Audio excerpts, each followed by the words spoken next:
নমস্কার, আপনারা শুনছেন নিউজ 24 ইন্ডিয়া। জানাবো আজকের গুরুত্বপূর্ণ একটি খবর। তৃণমূল ছেড়ে নতুন দল আনছেন চন্দ্র বোস। নেতাজি আদর্শে জেন জেড দের নিয়ে গড়ছেন আজাদ হিন্দ পার্টি। তৃণমূল ছেড়ে এবার নতুন দল চন্দ্র বোসের মোহভঙ্গ হয়েছে, তাই 4 মাসে তৃণমূল ছেড়েছেন চন্দ্র বোস। এবার নেতাজির আদর্শে নিজেই নতুন রাজনৈতিক দল নিয়ে আসছেন নেতাজির নাতি চন্দ্র বোস। আজাদ হিন্দ পার্টির নামে তৈরি হচ্ছে নতুন রাজনৈতিক দল। সেই দলের মেন্টর হতে চলেছেন চন্দ্র বোস, এমনটাই জানা যাচ্ছে।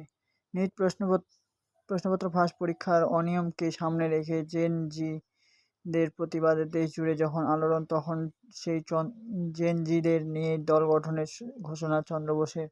সম্পর্কে নেতাজি সুভাষচন্দ্র বসুর নাতি চন্দ্র বোস জানিয়েছেন আগামী 21শে অক্টোবর থেকে কাজ শুরু করবে নতুন দল। কিন্তু কেন 21শে অক্টোবরকে বেছে নেওয়ার কারণ কি?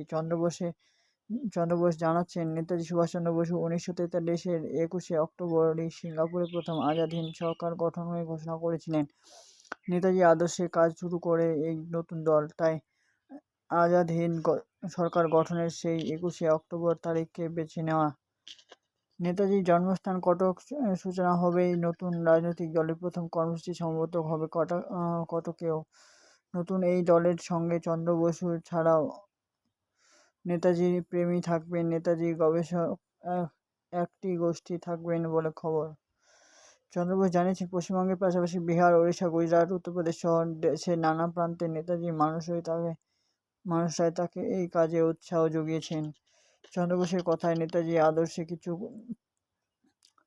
কিছু করার তাগিদে থেকেই এই নতুন রাজনৈতিক দল গড়ার ভাবনা। প্রসঙ্গত, চন্দ্র বোসের দল বদলের ইতিহাস দীর্ঘ 7 বছর চন্দ্র বোস বিজেপিতে ছিলেন। স্বরাষ্ট্রমন্ত্রী অমিত শাহের হাত ধরে 2016 সালে তিনি বিজেপিতে যোগ দেন। তারপর বিজেপি ছেড়ে এসে বিধানসভায় ভোটের আগে যোগ দেন তৃণমূলে। কিন্তু 4 মাসের মাথাতেই সে সম্পর্ক ছিন্ন করে মমতা বন্দ্যোপাধ্যায় চিঠি লিখে ব্যক্তিগত কারণে তৃণমূল ত্যাগ করে।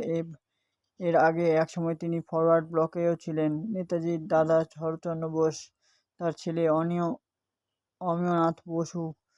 অমিয়নাথের ছেলে চন্দ্র বোস, অর্থাৎ নেতাজি ছিলেন তার বাবার কাকা সম্পর্কে দাদু। 2016 সালে বিজেপিতে যোগ দেন চন্দ্র বোস। শিবচর বিধানসভা ভোটে প্রার্থী হয়েছিলেন। এরপর 2019 সাল বিজেপির টিকিটে লোকসভার ভোটেও প্রতিদ্বন্দ্বিতা করেছিলেন তিনি, কিন্তু বিধানসভার ভোট তখন দোরগোড়ায়। তখন 26-এ বিজেপি ছেড়ে তৃণমূল